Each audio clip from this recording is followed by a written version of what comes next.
the 105 cousins, having finished their schooling with Dronachari, the stage is set for another major protagonist to enter the epic.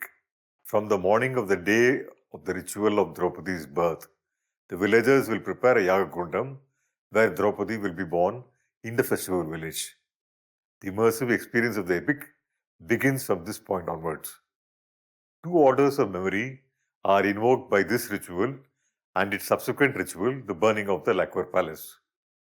In the Mahabharata, Drupada requests two sages, Yaja and Upayaja, to perform the Putrakameshwar Yagam for the birth of his children. Yaja and Upayaja initially refused to perform this yaga, as this yaga could be only performed by a person who was desirous of moksha. Finally, they relent and they perform the yagam. In Tamil renderings, the sages are called Yachan and Upayachan, and the yagam is performed at a place called Chaitramani on the shores of the Ganga. Ganga கரையினுடைய வடக்கு பகுதியிலே சைத்ராமணி என்கிற அந்த யாகம் நிகழ்கிறது. அந்த யாகத்தினுடைய இறுதியிலே பொருணாகுதி செய்கிறார்கள். அப்படி பொருணாகுதி செய்கிற பொழுது அந்த யாகத்திலிருந்து ஒரு தங்க கலசத்திலே அவிர்பாகம் வந்தது. அந்த அவிர்பாகத்தை எடுத்து யாசன் உபயாசன் என்ற இரண்டு முனிவர்கள் பாஞ்சால மன்னனிடத்திலே கொடுக்கிறார்கள். இதை கொண்டு போய் உன் மனைவிக்கு கொடி, குழந்தை பிறக்கம் என்று. பக்கத்துல பார்த்தா இவ்வளவு நேரம் அமைதியா அமர்ந்திருந்த மனைவி காணல. அவ எடுத்துட்டு அங்கிருந்து சம்சாரம் இருக்கிற இடத்துக்கு போனா. As the offering from the yagam arose in a golden pot from the fire, Prishati, the wife of Drupada, who was supposed to eat the offering, was nowhere to be seen. Prishati's menstrual period had commenced much earlier than normal, and hence she had to leave the Yaga Kundam. Prishati informs her worried husband about this unforeseen development. சுவாமி, அந்த அமுதத்தை சாப்பிடுற பாக்கியம் எனக்கு இல்ல, நான் திண்டவாதவள் ஆனேன் என்றாய். ஆசன உபயாசன் என்ற முனிவர்கள் சொன்னார்கள், நீ ஒன்றும் வருத்தப்பட வேண்டாம். இந்த உலகத்தை தன்னுடைய வயிற்றிலிருந்து என்றவளா இருக்கிற ஜெகன்மாதா அந்த அம்பிகையே உனக்கு மகளாக பிறக்க இருக்கிறாள். அவள் வேறொரு பெண்ணினுடைய வயிற்றிலிருந்து பிறக்க விரும்பல. அவ அக்னியிலிருந்து அயோனிதியாக பிறக்க விரும்புகிறாள். நீ ஒன்றும் வருத்தப்படாதீங்க. Drupada was unsure at the action he should take, as Prishati was supposed to consume the offerings of the yagam so that she could conceive. Yachan and Upayachan allay Drupada's fears. பாதி அவிர்பாகத்தை யாகத்திலே சொரிந்து மந்திரம் சொல்லுகிறார்கள். அந்த நேரத்திலே வளையா பிறழே முடித்தயங்க மணி குண்டலம் பேரழகரிப்பே சிலையும் கையும் மெய்யும் வயம் திகழ் போர் வைர கவசமுமாய் கொலை வெஞ்சிங்க குருளை பொலங்குன்றின் புறத்து குதிப்பது போல் தலைவன் கழிக்க தடர் மேல் தடந்தேர் மேல் தனையன் ஒருவன் தலைப்பட்டான். When half the offering from the golden pot is poured back into the fire, Drishadumna is first born out of the fire. He emerges from the fire on a chariot as a fully grown warrior ready for battle. ஒரு பெரிய தேர் இழந்தது. அந்த தேரிலே இருந்து போருக்கு போகிற வீரன் எப்படி இருப்பானோ அது போல ஒரு பிள்ளை. மீதி இருக்கிற அவிர்பாகத்தை யாகத்திலே சொலிந்து அம்பாள் அவதாரம் செய்வதற்கான மந்திரங்களை எல்லாம் சொல்லுகிறார்கள். The second portion from the golden pot is now poured into the fire. The villagers would place camphor around the Agni Kundam, where Draupadi will be shortly born in the village. The air in most villages would seem charged at this moment, with many women going into a trance, awaiting the birth of Draupadi. The singing of the invocation song to Draupadi also had a hypnotic quality. தரணியிலரணிய முரணிய நடையனுடல் தருணகனுதி கொடி சடோங்கு நெடுங்கிரியோடு பயங்கரி தமருக பரிபுர ஒளி கொண்டு நடனவில் சரணிய சதுர்மறை தாதாம்புய மந்திர வேதாந்த பரம்பரை சரிவளை விரிசடை எரிபுரை வடிவினில் சததள முகுளித தாமாங்குச என்றிரு தளாந்திர அம்பிகை தருபதி சுரரடி தழுவிய அசுரர்கள் தடமணி முடி பொடி தானாம்படி செங்கையில் வாழ்வாங்கிய சங்கரே கிரண கிரணமட மயில் மீறு எதம்புலையில முளையில நீர் தாங்கி நுடங்கிய நூல் போன்ற மருங்கினல் இறுகிய சிறுபிறைய இருடை அமப்படர் எனதோயிர் கோளவரில் யானெங்கோதல்கள் தேதல் தானின்றி கொழுங்குயில் இடுபலி கொடுத்திரை இரவலர் இடுகட விடுமண கரதலை யகாம்பரையும் திரை மொகங்க சுமங்களை எழுதிய படமென இருளறி சுடரடி இணைதொழும் அவுணிகள் ஏகாந்த சுகல் தரி பதங்குஜ சுந்தரி. A covered idol of Draupadi would be placed in the Yaga Kundam, and once the camphor around is lit and is burning brightly, the cloth will be removed, announcing Draupadi's birth. கரணமும் மரணமும் அளமோடும் உடல்படு கடுவினை கடனினை காளாந்தரி கந்தரி நிலாஞ்சனி நஞ்சுமிழ் தரணியில் அரணிய முரணிய நயனொடு தருணகனுதி கொடி சாடுவங்கு நெடும் கிரியோடு பயங்கரி கரணமும் மரணமும் உடல்படி கடுவினை கடனினை காலாந்தரி கந்தரி நீலாஞ்சனி நஞ்சுமிழும் சரிவளை விரிசடை எரிபுரை வடிவினில் சததள முகுளித தாமாங்குச என்றிரு தளாந்திர அம்பிகை தருபதி சுரரொடி தழுவிய அசுரர்கள் தடமணி முடி பொடி தானாம்படி செங்கையில் வாழ்வாங்கிய சங்கரி கிரண கிரணமடமையில் மத முளையில நீர் தாங்கி நுடங்கிய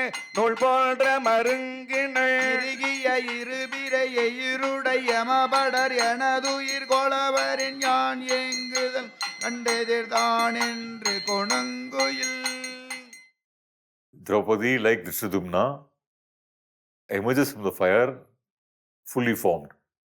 Draupadi is seen as a beautiful young woman. இடுபலி கொடுத்திரு இரவலர் இடர்கட விடுமன கரதல காதாம்பர கஞ்சொளி தோசாம்படி கொண்டவள் எழுதிய படமென இருளறி சுடரடி இணைதொழும் மவுனிகள் ஏகாந்த சுகம் தரி பதாங்குச சுந்தரி. இந்த யாகத்துல இருந்து அம்பாள் குழந்தையா பிறக்கல, அப்படியே பருவ பெண்ணாக தோன்றினார்களா. நீங்க நினைக்கிற மாதிரி குழந்தையெல்லாம் பிறக்கல அம்பாள், பருவ பெண்ணா அப்படியே கல்யாண வயசுல அப்படியே தோன்றுகிறார்கள். பூமி அப்படியே கிடு கிடு கிடு கிடு கிடு கிடு கிடுன்னு நடுங்குது, உதரமழை பெய்யுது, ஆகாயத்திலிருந்து எலும்பு துண்டுகள் எல்லாம் விழுந்ததா, அசரீரி எழுந்ததா. When Draupadi was born, there were earthquakes in the land, blood poured from the sky, and there were numerous other ominous signs indicating the catastrophic events that were soon to follow. The same moments were seen at the birth of Duryodhana, and an oracular voice from the sky had proclaimed that Duryodhana would be the cause of the destruction of the royal dynasties. அசரீரி எழுந்ததா. மண்மேல் ஒன்று மண்மேல் ஒருத்தி பிறந்தாள் அரக்கர குலமாலே என்று வாமன் முதல் கண்மேல் என்று இவள் பிறந்தாள் களற்காவலர்தம் குலம் முடிப்பாள். One line which is often repeated in the Bharatam sessions is that Arakar Kulathai Azhikka Pirandaval Sithai, அரசர் குலத்தை அழிக்க பிறந்தவள் திரௌபதி. மண்ணிலிருந்து சீதை பிறந்தாங்க, இதனாலே அரக்கர குலம் அழிந்தது. நெருப்பிலிருந்து இந்த அம்மா பிறந்துக்கிறாங்க, இவர்களாலே அரசர் குலம் அழியும். That is, Sita was born to destroy the Rakshasas, while Draupadi was born to destroy the royal dynasties. Gopika Ramana Govind ஆய்ஜனே வரத கோவிந்த லக்ஷ்மி வரத Govind Govinda By reenacting the ritual in their own village, the festival village Kadiyur becomes transformed into Chaitramani, the place where the original yaga was performed. Each ritual performed in the village has two functions, one of transformation and the other of transportation. Kadiyur has now become transformed into Chaitramani, and the villagers are transported back in time to the moment when Draupadi emerged from fire. This can be explicitly seen in the Kuthu enactments, which will soon follow. The main actor in a performance will ask the Kattekaran or the Sutradhar, Nam engirikirom, meaning, where are we now? To which the Kattekaran will say that we are at Kadiyur. The main actor will respond by saying, Illai, Nam engirikirom. And the Kattekaran will respond, Indraprastha, if the scene they're depicting is set in Indraprastha. The main actor will conclude this entire dialogue by saying, நாம் காழியூர் என்ற இந்திரபிரஸ்தத்தில் இப்போது இருக்கிறோம். That is, we are at Indraprastha, which is now currently in Kadiyur. The audiences are both within the epic and also outside in their own respective festival villages. அந்த யாகத்திலிருந்து அம்பாள் அயோநிதியாக பிறந்தாள். முதல்ல பிறந்த பிள்ளைக்கு துட்டத்துய்மணன் பேர் வைத்தார். இரண்டாவதாக அம்பாள் அவதாரம் செய்தார்களே, அம்பிகைக்கு அப்பா வைத்த பேர் என்ன என்று கேட்டால் கிருஷ்ணை. அம்பாளுக்கு அப்பா வச்ச பேர் என்ன? கிருஷ்ணை. பாஞ்சாலன் மகள் பாஞ்சாலி என்றும் துருபதன் மகள் திரௌபதி என்றும் பெயர் வந்தது. ஆனா இயற்பெயர் Krishnai. The goddess Earth, unable to bear the burden on her, had requested Vishnu and his sister Durga to reduce the weight on her. Vishnu, respecting her request, was born as Krishna, while his sister Durga was born as Draupadi. Their birth on earth also made the Great War inevitable. Draupadi, as she was dark of skin, was named Krishna by her father, like her brother Krishna. As she was the daughter of Drupada, she was called Draupadi. And as she was the princess of the kingdom of Panchala, she was also known as Panchali. அப்போதுதான் அங்கே அஸ்தினாபுரத்தில் யாருக்கு இளவரசு பட்டம் கொடுப்பது என்று யோசிக்கிற பொழுது எல்லா வகையிலையும் சிறந்தவர் தர்மராஜா என்று தருமருக்கு இளவரசு பட்டம் கொடுத்தார்களாம். Right through the epic, it is said that Dhritarashtra would first make a decision based on dharma, but then his inherent sentimentality would soon make him deviate from the path of dharma. After 105 cousins complete their schooling, the issue arises as to who should be crowned the king. Dhritarashtra, who knows that Dharmaraja was extremely popular among the people, and also because he was the eldest born, anoints Dharmaraja as a crown prince. ஆனா இத துரியோதனால தாங்கிக்க முடியல. அப்பா இடத்துல போய் அழுதார். தன்மதியால் அருள் தந்தையை எய்தி புன்மதியாம் உரை சிற்சில் புகன்றான் மன்மதியாதும் மதித்தல் இலாதான்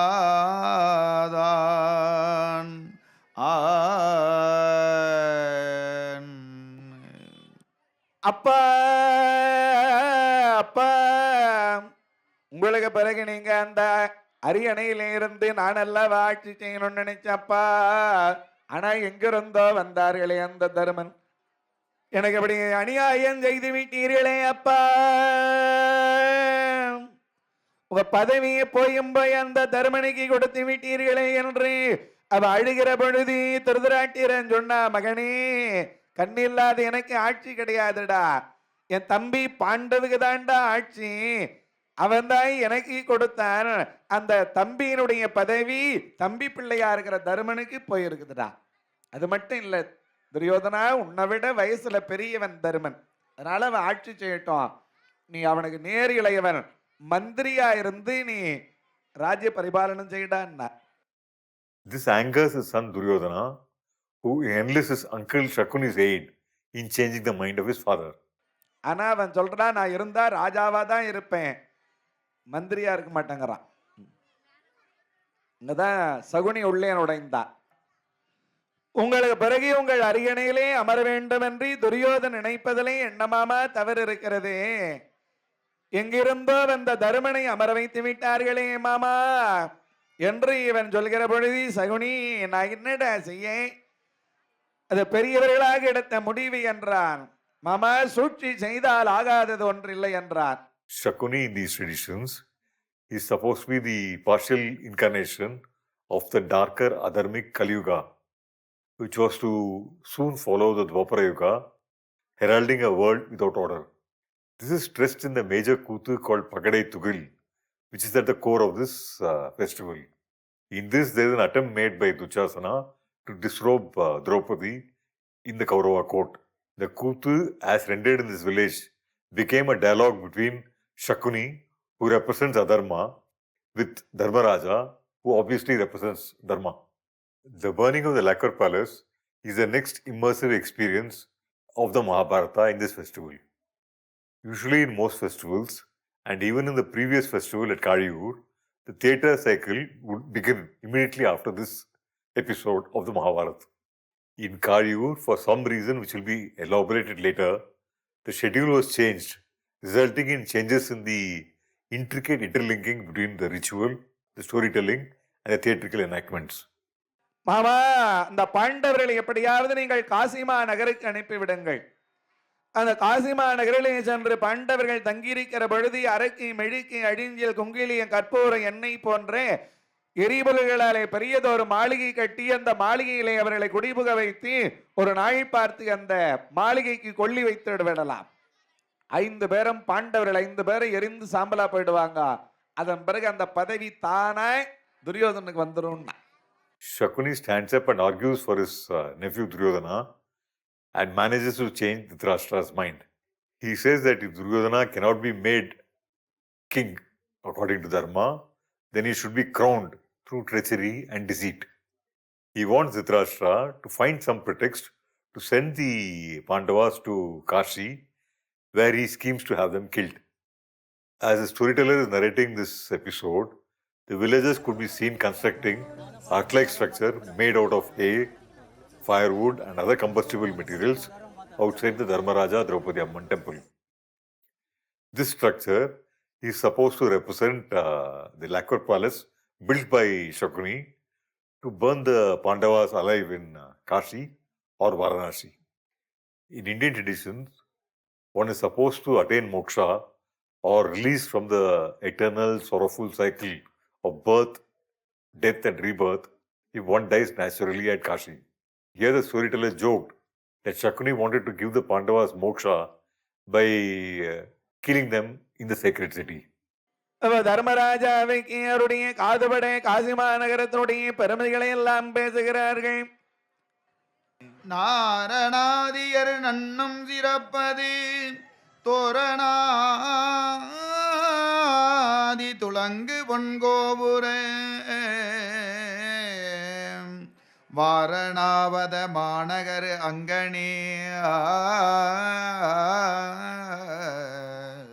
காசிக்கு நிகரான பதியும் இல்லை, கங்கைக்கு நிகரான நதியும் இல்லை. காசியை நோக்கி செல்லும் கால்களே கால்களாக, காசி என்று உரைக்க நாவிய நாவின கடறலாகும் என்று காசியினுடைய பெருமைகளை எல்லாம் Dharmaraja காதுபட பேசுகிறார்களாம். Shakuni has instructed people to keep speaking about the glories of Kashi when Dharmaraja was around. Once the idea of visiting Kashi was planted in Dharmaraja's mind, he instructed Dhritarashtra to lie about a dream in which Dhritarashtra saw his brother Pandu. Dharmaraja at that moment has no reason to disbelieve Dhritarashtra and he decides to perform the last rites for his father at Kashi. Little does he realize that the Kauravas actually want to perform the last rites of the Pandavas at Kashi. ஒரு நாள் திருதராட்டிர மாமன்னன் தருமனை அழைத்து, தருமா மகனே, நேற்று இரவு உன்னுடைய தந்தையார் என் கனவுல வந்தார்ரா. அவன் அகால மரணம் அடைந்ததுனாலே இன்னும் உன்னுடைய தந்தையார் சொர்க்கத்துக்கு போகலையா. அவன் சொர்க்கத்துக்கு போகணும்னா என்னுடைய பிள்ளைய போய் காசியிலே தங்கி எனக்காக சிராப்தம் செய்ய சொல்லுங்கன்னு சொன்னாம்பா. கனவும் காணல, ஒண்ணும் காணல, சும்மாவே சொல்றான். ஆ, அப்பா, பெரியப்பா, எங்க அப்பாவே உங்க வந்து உங்க கனவுல சொன்னாரா, நாங்க இன்றைக்கே காசி மாநகரத்துக்கு புறப்படுகிறோம் என்று தம்பிமார்களை அழைத்து கொண்டு, தாயாரை அழைத்து கொண்டு எல்லாரிடத்திலையும் ஆசீர்வாதம் வாங்கி புறப்படுகிறாரா.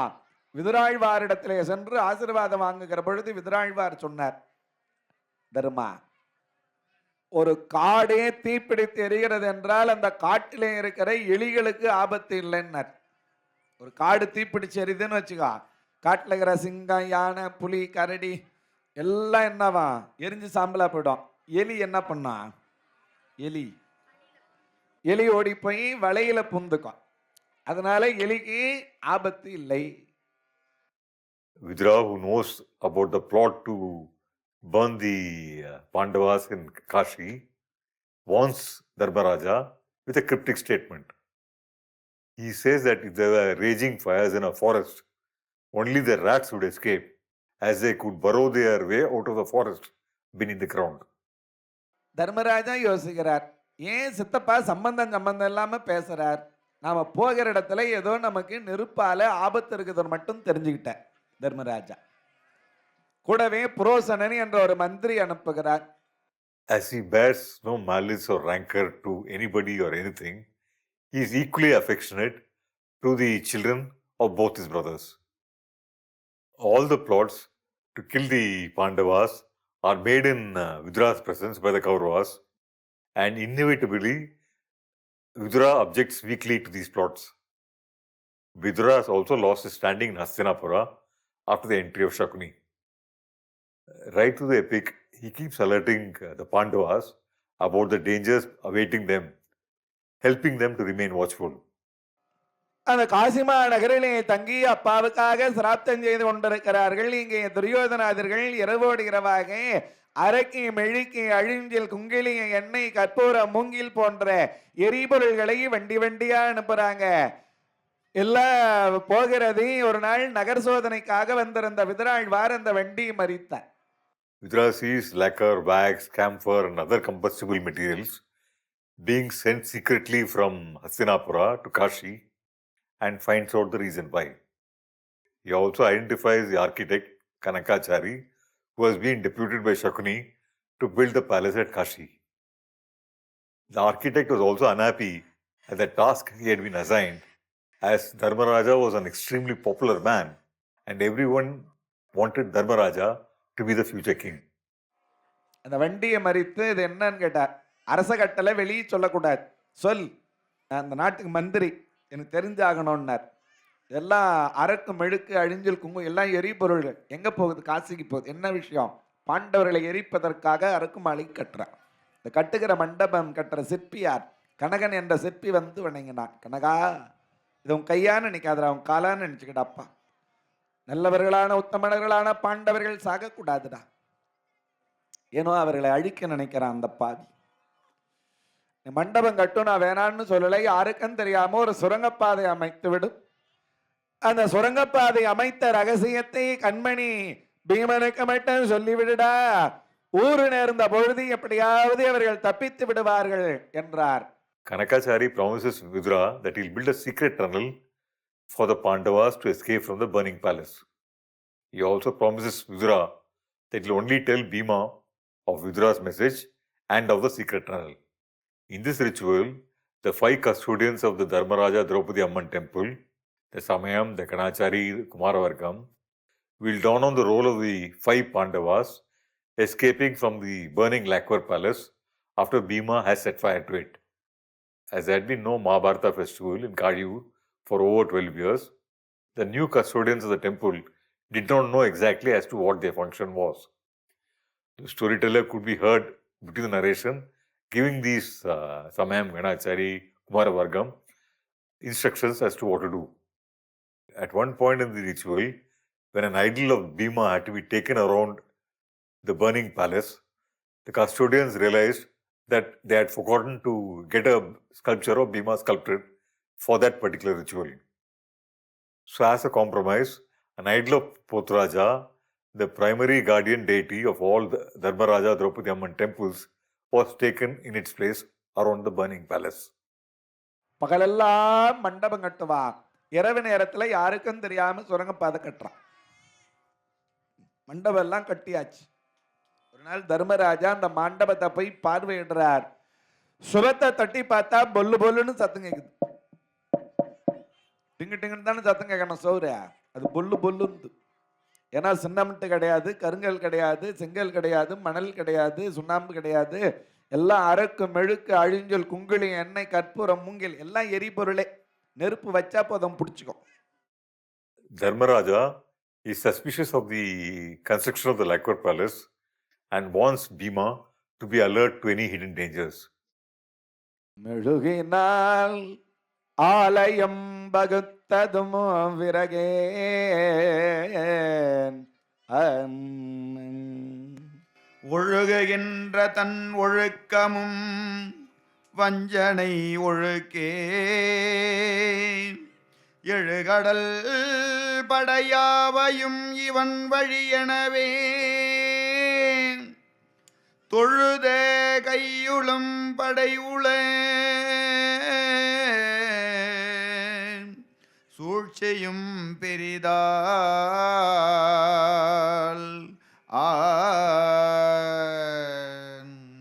நம்பிமார்களே, இந்த மாளிகை எனக்கு என்னவோ உண்மையான மண்டபமா தெரியலடப்பா. ஏதோ அமங்கலமா தெரிகிறது இந்த மண்டபம். ஏதோ ஆபத்து இருப்புதான் நினைக்கிறேன்டா தம்பி பீமா. வெளுத்ததெல்லாம் பாலுன்னு நினைக்கிறடா பீமா. இன்றையிலிருந்து நாம ரொம்பவே எச்சரிக்கையாக இருக்க வேண்டும் பீமா. இனிமேல் நாம சாப்பிடுகிற சாப்பாட்டை சோதனை செய்துவிட்டு தான் சாப்பிட வேண்டும். உண்ணுகிற உணவிலிருந்து, அணிந்து கொள்கிற மாலையிலிருந்து, பூசுகிற சந்தனத்திலிருந்து நாம சோதனை பண்ணிட்டு தாண்டா போட்டுக்கணும். Kanakachari tells Bhima that on the instructions of Vidura, he has made a secret tunnel for the Pandavas to escape from the lacquer palace when Shakuni's man Purosana tries to burn the Pandavas alive in it. உங்களை எரிப்பதற்காக துரியோதனாதிகள் அரக்கு மாளிகை கட்டியிருக்கிறார்கள். உங்க கூடவே இருக்கிறானே புரோசனன், அவனை நம்பாதீர்கள். அவன் தான் வருகிற அமாவாசை அன்றி இந்த மாளிகைக்கு தீ வைக்க நினைத்திருக்கிறான். உங்க சித்தப்பா விதுராழ்வார் சொல்ல யாருக்கும் தெரியாமல் ஒரு சுரங்கப்பாதை அமைத்திருக்கிறேன். வரிசையாக 9 தூண் இருக்கும். அதுல ஒரு தூண் வரிசை தவறி இருக்கும். வரிசை தவறி இருக்கிற தூணை காலால உதைத்தீங்கன்னா அதுக்கு கீழே தான் சுரங்கப்பாதை இருக்கிறது. ஊரு நேர்ந்த பொழுது தப்பித்து விடுங்கள், போகிற பொழுது ஞாபகமா சுரங்கப்பாதையும் மூடிட்டு போங்கன்னா. அமாவாசை நாள் நெருங்குகிறது. துரியோதனன் பார்த்தா, துரியோதனன் மாமா இடத்திலே சொன்னான், மாமா பாண்டவர்கள் இதிலேயும் தப்பித்து விட்டால் என்ன செய்வது என்றான். உண்மைதான் மருமகனே, பாண்டவர்கள் சாதாரணமான மனிதர்கள் அல்ல, அவர்கள் அமானுஷ்ய சக்தி படைத்தவர்கள். மாளிகை எரிகிற பொழுது அவர்கள் விழிப்போடு இருந்தால் எப்படியாகிலும் தப்பித்து விடுவார்கள். அதனாலே மண்டபம் எரிகிற நேரத்தில் அவர்கள் மயக்கத்தில் இருக்கணும் என்றார். மது அருந்தினா மயக்கம் வரும். நான் பாண்டவர்கள் மது குடிக்க மாட்டார்களே, பாண்டவர்களுக்கு அந்த பழக்கம் இல்லையே என்றார். மது சாப்பிடலாம் என்ன, தேன் சாப்பிடுவார்கள். தேனுக்கு கூட மதுன்னு ஒரு பேர். 5 வேடர்களை அனுப்புகிறேன். வேடர்கள் 5 குடம் தேன் எடுத்து கொண்டு வருகிறார்கள். வேடர்கள் 5 பேர், வேடருடைய தாய் 6 பேரும் வருகிறார்களா? அவங்க வரலையா? விதி அவர்களை அழைத்து கொண்டு போகிறதா?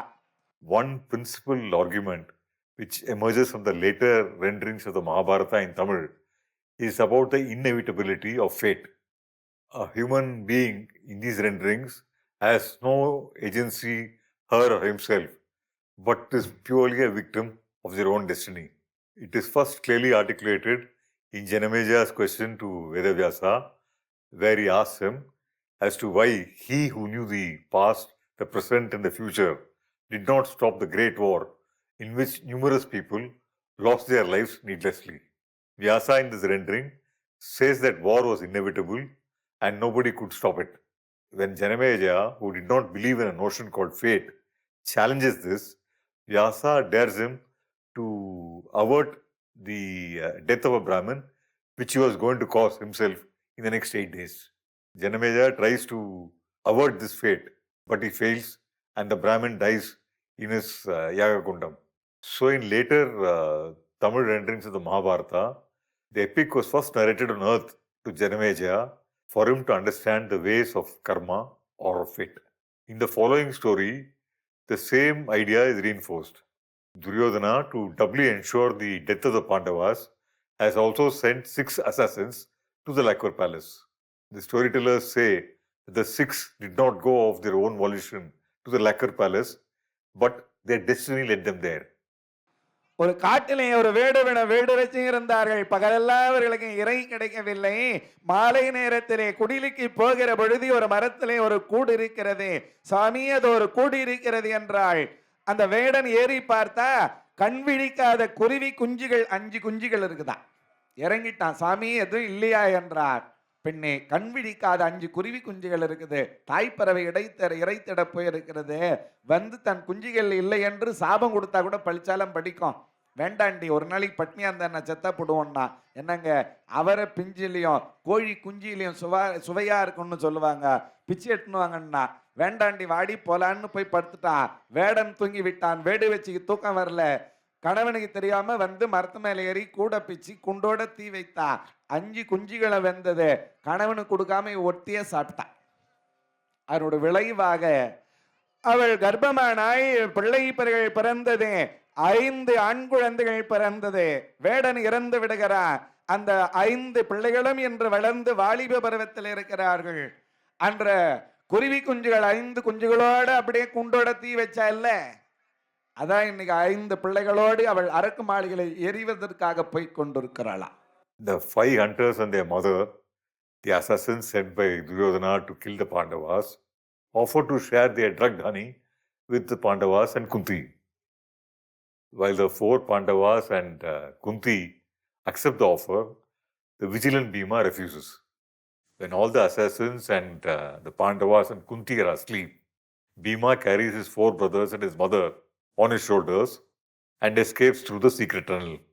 Before escaping, he sets fire to the Lakur palace, leaving the 5 hunters and their mothers to be burnt alive instead of the Pandavas and Kunti.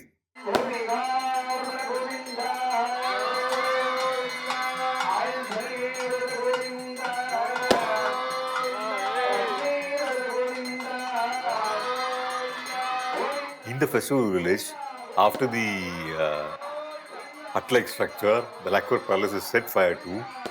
The 5 custodians of the Draupadi Amman temple, the Samayam, Ganachari, Kumaravargam, run through the burning structure, mimicking the escape of the Pandavas from the Lakur palace. As an idol of Bhima was not there, an idol of Putraja, here made to represent Bhima, was taken around the burning palace. The next day, the people discover 6 burnt bodies in the ravaged palace, and everyone thinks that Kunti and the Pandavas are dead. Now the second Vanavasam, or stay in the forest of the Pandavas, begins. In most festivals, the theatre cycle will begin at the end of the ritual, and the festival would completely take over the lives of its audiences.